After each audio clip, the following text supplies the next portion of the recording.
পোড়াকের সত্যিটা শিমুল বুঝতে পারলেও কিন্তু পোড়াক ধরা দিল না শিমুলের কাছে। হ্যাঁ বন্ধুরা, কার কাছে কয় মনের কথা সিরিয়ালে আজকের পর্বে তোমরা এরকমটাই দেখতে পাবে। পুরো গল্পটা জানতে হলে প্লিজ লাইক দিয়ে সঙ্গে থেকো।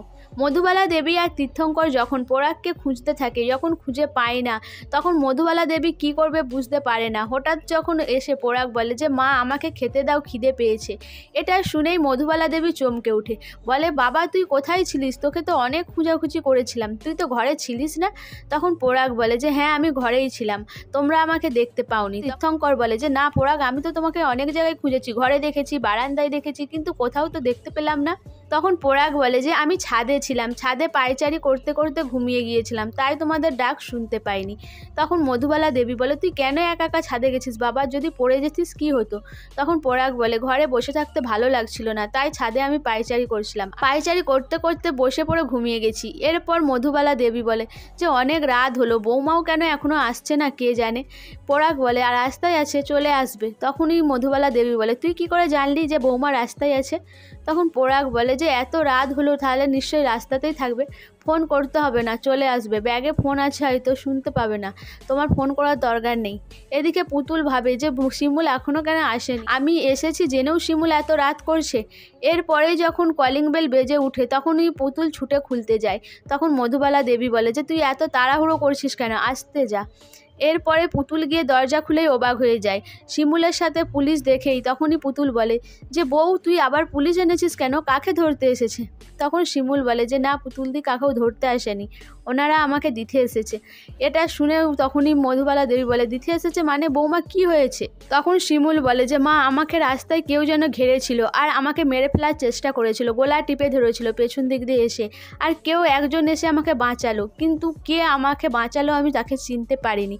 আর যে গলা টিপে ধরেছিল তাকে কাছ থেকে দেখেছি, কিন্তু কে সেটাও আমি ভালো করে বুঝতে পারছি না, কিন্তু আমার মনে হচ্ছে একজনের কথা। তখন মধুবালা দেবী বলে কার কথা মনে হচ্ছে? তখন শিমুল বলে যে কার কথা সেটা তো নিশ্চিত নই, তাই আমি বলছি না। এরপরে পুলিশ অফিসার বলে যে আপনি ভয় পাবেন না, আপনার উপর আমরা এবার নজর রাখবো, আর কে আপনার উপর হামলা করেছে তারও খোঁজ নেবো, আর যে বাঁচিয়েছে তারও, দুজনকেই আমার দিকে খুঁজে বার করতে হবে। এরপরই শিমুল বলে যে মা পলাশ কোথায়? তখন মধুবালা দেবী বলে যে কেন বৌমা তুমি পলাশের খোঁজ করছো? তখন শিমুল বলে যে না মিষ্টি এনেছিলাম তো, তাই সবাই একসাথে খাবো তাই জিজ্ঞাসা করছি।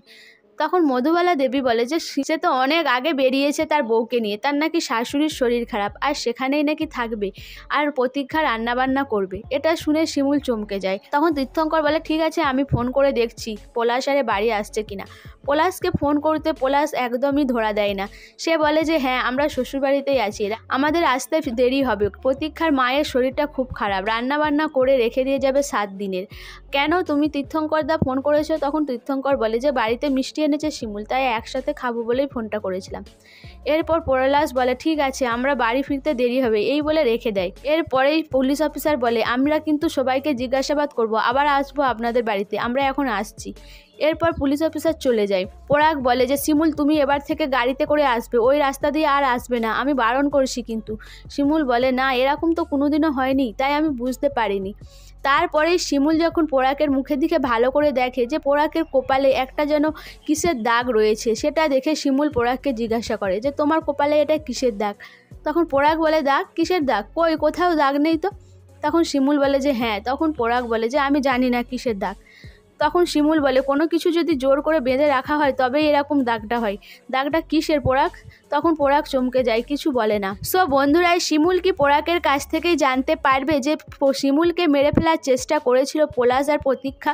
তোমাদের কি মনে হয় অবশ্যই আমাকে কমেন্ট করে জানাবে, আর আমার ভিডিওটা ভালো লাগলে প্লিজ সাবস্ক্রাইব করে দিও, আর লাইক কমেন্ট শেয়ার করো।